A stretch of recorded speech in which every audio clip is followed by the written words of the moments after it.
और मैं in charge investigation township तैनात हूँ। 17 नवंबर को हमें इतला मिली कि B1 जौहर टाउन में एक चोरी की वारदात हुई है। वो वारदात कुछ इस तरह थी कि घर वाले शादी में गए थे किसी में, तो घर खाली था। इस दौरान चोर घुसे, उनकी फुटेज वगैरह हमने जब देखी, उन्होंने मास्क पहने हुए थे और हाथों पे ग्लव्स पहने हुए थे उन्होंने, और सर पे पी कैप सी, मतलब उन्होंने पूरा अपने आप को छुपाया हुआ था। तो वो जब हम लोगों ने देखी तो कुछ चैलेंजिंग सा लगा हमें कि ये एक नई तरह के चोर आए हैं जो मुकम्मल तौर पर जो है वो अवेयर हैं कि कहीं फिंगरप्रिंट नहीं देना, कहीं फेस एक्सप्रेशन नहीं देना, कहीं आपकी बॉडी पोस्चर ऐसा है शो नहीं होना चाहिए। सबसे पहले हमें एक फुटेज मिली CCTV से कि ये इस रुख को जा रहे हैं, तो उस रुख को ट्रैक करते हुए हम लोग फिरोजपुर रोड पे पहुंचे। छोटी छोटी गलियां थी वहाँ पे, हर गली को जो है वो लोकल कैमरा से क्लियर करना पड़ता था। वहाँ हमें 2-3 दिन लगे, लेकिन आखिरकार हम लोग जो है वो उस गली तक पहुँच गए जहाँ जाके ये मिस हो गए थे। उस गली में कुछ 40-50 घर थे, लेकिन हम आइडेंटिफाई नहीं कर पा रहे थे कि इनमें से घर कौन है। खुफिया तौर पे वो जो बाइक वाली तस्वीरें थीं वो मकामी लोगों को हम लोगों ने दिखाई कि शायद किसी की पहचान में बंदा आ जाए, लेकिन वो सब के सब यही कह रहे थे जी हम इन लोगों को नहीं जानते। फिर हमारे पास और कोई ऑप्शन नहीं था, हम लोग वहीं पे सारी टीम बेस बदल के बैठ गए। दूसरे तीसरे दिन जो है वो हमें चोरों की बाइक से मिलती जुलती एक सस्पिशियस सी बाइक नज़र आई, तो उसे हम लोगों ने राउंड अप किया। जब साइड्स पे करके उससे इंटरोगेशन की तो उसने कहा जी कि मेरा अब्बू और चाचू हैं, बाप का नाम शबाज है और तैयब है, जो दोनों बैनल सूबाई जो है वो नकबजन है, जिनके ऊपर 130-40 से ज़्यादा पर्चे हैं। इतने ज़्यादा पर्चों में वो रिकॉर्ड याफ्ता है, और ना सिर्फ पंजाब में बल्कि वो सिंध में भी रिकॉर्ड याफ्ता है। तो उससे पूछा कि अब वो किधर है। उसने कहा जी वो कराची से आते हैं जुमे वाले दिन, और हफ्ते को वो टारगेट सिलेक्शन करते हैं, अतवार वाले दिन जो है वो वारदातें करते हैं, और मंडे सुबह को जो है ना उनकी ग्रीन लाइन की टिकट होती है, वो वापस कराची चले जाते हैं।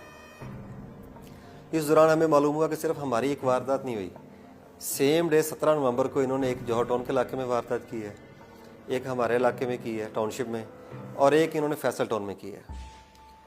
और इन तीनों वारदातों को करोड़ों रुपए मालियत की ये वारदातें थी। इन्होंने ये सामान इकट्ठा किया और ये वापस कराची स्केप हो गए। यहाँ से हम लोग कराची गए, वहाँ जाके इन्हें ट्रेस करना शुरू किया। ये लोग मोबाइल नहीं इस्तेमाल करते। किसी ऐसी पब्लिक प्लेस पे जहाँ पे वाईफाई अवेलेबल हो, किसी प्लाजे में, किसी हॉस्पिटल में, किसी मार्केट में, वहाँ जाके घर से दूर जाके मोबाइल ऑन करना है और व्हाट्सएप पे बात करनी है जिससे भी करनी है, और वापसी वहीं पे मोबाइल बंद करना है और जेब में डाल के वापस आ जाना है। हम लोगों ने वहाँ पे मैनुअल इन्फॉर्मेशन इकट्ठी की। गलियों में सारी सारी रात मैं और मेरी टीम इनको ट्रेसिंग के लिए, ट्रैकिंग के लिए वहाँ पे फिरते थे।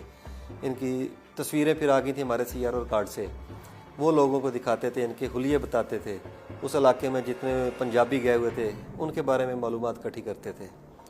तो चौथे 5वें दिन जाके हमें कुछ क्लू मिलना शुरू हुए कि ये कराची में इब्राहिम हैदरी के इलाके में जो है वो रह रहे हैं। तो वो एक प्रसाइज इलाका हो गया मज़ीद। वहाँ से फिर उस एरिया में हम लोगों ने वर्किंग शुरू की। इस दौरान इनके इस्तेमाल में एक मोबाइल नंबर था, वो हमें मिल गया। जो इनका एक फैमिली मेम्बर था, वो सारी फैमिली से चोरी छुप के इस्तेमाल कर रहा था। उस मोबाइल से ट्रैक करते हुए हम लोग जो है वो जब इनकी लोकेशन ली तो इनकी लोकेशन आ रही थी सी व्यू पे। अतवार वाला दिन था, पैसे अच्छे खासे पास थे, तो सारी फैमिली मिलके एंजॉयमेंट के लिए जो है वो सी व्यू पे गए हुए थे। वहाँ पे एंजॉय कर रहे थे, समंदर में पानी और हल्ला गुल्ला वहाँ पे जारी था। इस दौरान हम भी उस हल्ले गुल्ले में शामिल हो गए, और जब हमें पुलिस को देखा कि लाहौर पुलिस यहाँ तक पहुँच गई है, फिर रंग फाक हो गए। पार्टी जो है वो रंग में भंग पड़ गया, डल गया। तो वहाँ से पकड़ा, फिर हम इन्हें साथ लेकर आए, यहाँ पे ला के इन्हें इंटरोगेट किया। इन्होंने एक्सेप्ट किया कि हम लोगों ने ये वारदातें की हैं। इनका तरीका वारदात बड़ा दिलचस्प था, और पहली दफ़ा हमें ये ऐसे इल्म में आया कि ये इतने स्मार्ट चोर हैं कि ये सबसे पहले तो सोशल मीडिया मॉनिटर करते थे।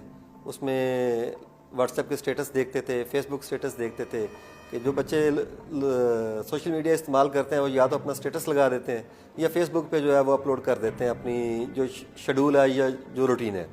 तो ये उन घरों को टारगेट करते थे। उनको टारगेट करने के बाद उस घर जो इन्होंने टारगेट किए हुए हैं उस घर के दरवाजे में माचिस की तीली फंसाते थे शाम को। अगर तो घर वाले वापस आ गए हैं तो वो समझते थे कि गली के किसी बच्चे ने शरारत की है, वो तीली निकाल के फेंक के दरवाज़ा खोल के अंदर घुस जाते थे। अगर घर वाले वापस नहीं आए तो वो तीली एज इट इज़ उस दरवाजे में लगी होती थी, उसको निकालते थे। इसका मतलब है कि इस घर में कोई नहीं है। ख़ातून बाहर खड़ी हो जाती थी, वो इनके साथ राब्ते में आ जाती थी और ये जो है ये अंदर चले जाते थे और घर का बड़ी तसल्ली के साथ सफाया करते थे। एक एक चीज़ की तलाशी लेके बाहर ख़ातून के साथ ऑनलाइन होते थे। किसी भी सस्पिशियस एक्टिविटी में वो उनको इन्फॉर्म कर देती थी और बाकी ये अंदर अपना काम करते रहते थे। उसमें सोना, ज्वेलरी, घड़ियाँ, फॉरेन करेंसी, जो भी वैल्यूएबल चीज़ इन्हें मिलनी है वो इन्होंने निकाल लेनी है। एक दो केसेस में तो ऐसे यहाँ तक हुआ कि इन लोगों ने फ्रिज में से खाना निकाल के ओवन में गर्म करके वहाँ पे बैठ के खाया, बर्तन छोड़े, अपना काम किया और बाहर निकल गए। वो खातून फिर इन्हें लाइन क्लियर देती, ये दीवार पलां के वापस आते और उसी तरीके ह्यूमन शील्ड, खातून को बतौर ह्यूमन शील्ड इस्तेमाल करते हुए ये लोग अपने ठिकाने पे चले जाते थे।